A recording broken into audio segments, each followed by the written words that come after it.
And we now move to our special coverage here on I24 News, commemorating 50 years since the Yom Kippur War.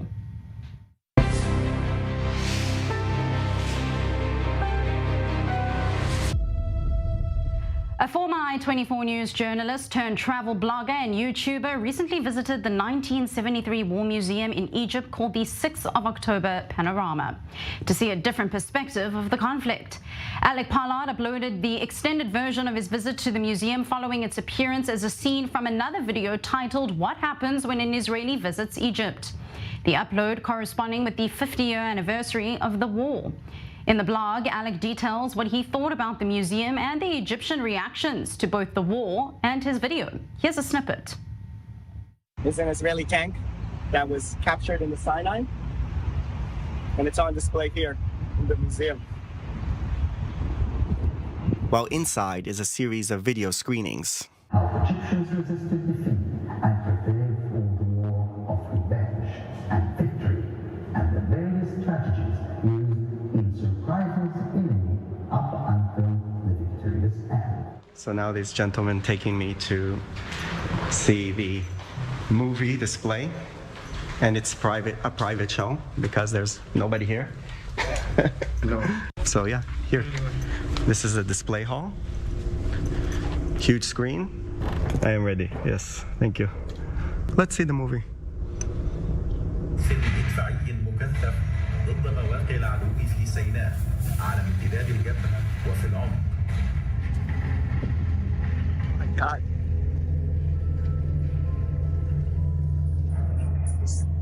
Water splashing on me, special effects inside this home. ضد العدو الإسرائيلي والخسائر الجسيمة التي تلحقها بها. قامت الطائرات الإسرائيلية.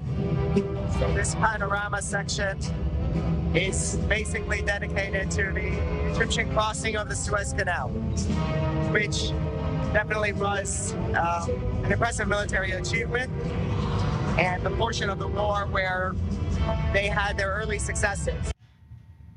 Well, let's cross now live to Rio de Janeiro in Brazil, where insightful Nomad travel blogger and YouTuber Alec Pollard joins me. Alec, nice to see you again.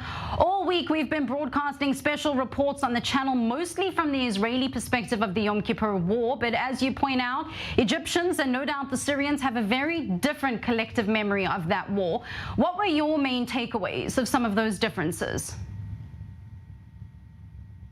Well, first of all, it's good to see you again, Batya. As far as my visit to the museum, well, before I went there, I knew that in Cairo there are two basically towns or suburbs of Cairo that are named after the date of the commencement of the war, the 6th of October and the 10th of Ramadan towns. I visited also the October War Bridge, which spans the Nile River. So you don't name places like that after a war that you didn't win decisively. So I kind of knew a bit of what I was going to expect when I went there. And as you saw, there's an outside display area where they're showing Egyptian weapons and captured Israeli weapons. And then you have the inside display hall with all those kind of interactive features and three theaters, basically the size of cinema theaters, each showing a 20-minute video of the war. And the main thing that they basically do in this museum is they only show really the first half of the war. The part of the war where Egypt had their successes against Israel, they were able to catch Israel off guard. They were able to cross the Suez Canal, reach the Bar-Lev line, and advance into the Sinai. But the second part of the war, where Israel regroups, manages to strike back, to make the bridgehead across the western side of the Suez Canal, led by General Ariel Sharon. That part is just completely left out of the museum. So that's how they're sort of able, in that museum, to kind of display this great victory against Israel.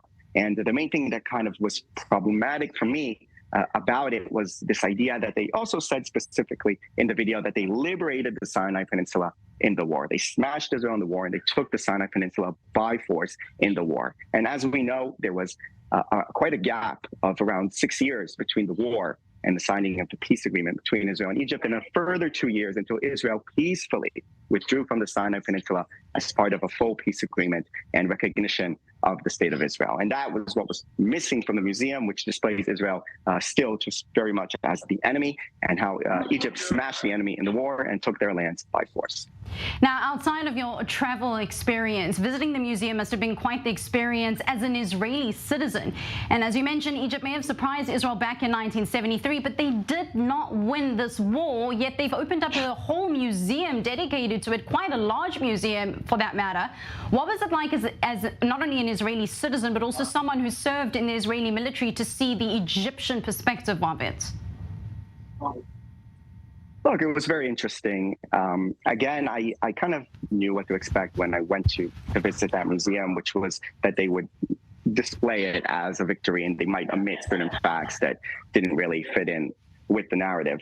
For me, I'm less concerned sort of with the argument of who, quote, won or lost, because Egyptians did have also some military achievements in the war. For me, the bigger problem that I saw and the problem sort of moving forward when it comes to Israel-Egypt relations and, relations between Israel and the Arab world is this idea that, the way to deal with Israel is you have to smash Israel in war and take your lands by force, not do what Egypt actually did in reality, which is a series of agreements. It wasn't just a peace agreement between Israel and Egypt. There was a disengagement agreement in 1974 known as Sinai I. Then there was an interim agreement known as Sinai II in 75, which included a preamble that talked about this being a prelude to a full peace agreement between the countries, and then negotiations mediated by the United States culminating in a proper peace treaty and Israel withdrawing from the territories in exchange for that peace treaty and full recognition of the state of Israel. That is missing in the museum, and that is unfortunate because it is the message for Egyptians, but also other parties, I don't know, Palestinians, Iran, whoever it is, that you don't the way forward with Israel is not to recognize Israel and make peace with Israel. It is to smash Israel in war and take your lands. And that is what I found to be problematic. And it's also the type of reaction that I got in the video from many, many Egyptians. I mean, my Egypt video, which is 43 minutes and covers a lot of ground, pyramids, Cairo, Aswan, Luxor, that was just a small scene of the video, but it received the most reactions from Egyptians who were very angry and said, how dare you say that we didn't win the war? Israel would never, ever return to Sinai Peninsula if we didn't smash it in the war. And this idea that, Israel would never give up anything unless it was assaulted and defeated. I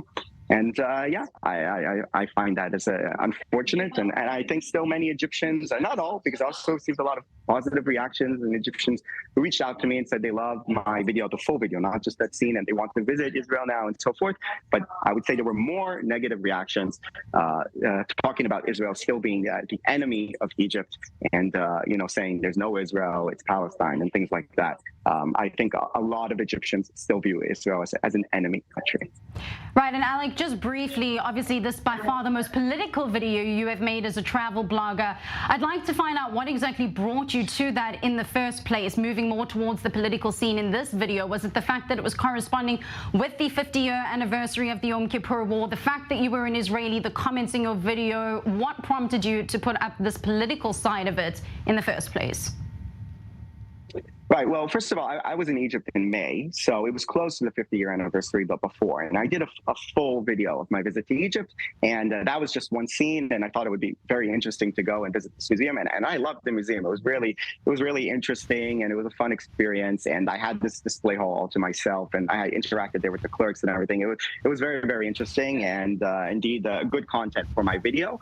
And I did also now on the anniversary publish an extended version of that visit to the museum with my commentary, basically reiterating some of the things that I said over here, because I definitely felt like I needed to sort of respond to some of the comments about the war from Egyptians. Again, the main thing that troubled me more than the fact that, sort of who, quote, won or lost the war was the omission of the peace process and the reconciliation and recognition process that took place after the war and the handing over of the Sinai Peninsula peacefully by Israel as part of a wider agreement. The fact that that is just not present in the museum and is just non-existent in the mindset of many Egyptians, I found very problematic, and it's something that I felt like I had to respond to in my latest video that I uploaded now on the anniversary, which is an extended version of that scene, including my commentary.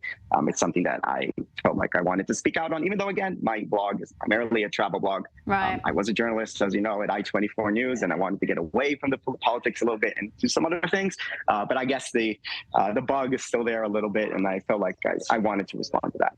Absolutely, and in particular that obviously all this coming after the Abraham Accords are now in full swing with a possible potential normalization between Israel and Saudi Arabia, definitely not sending the right message through to possible other future Arab states, as you mentioned. Insightful Nomad, travel blogger, YouTuber, and former I24 News colleague, Alec Pollard, thank you for that. Thank you very much.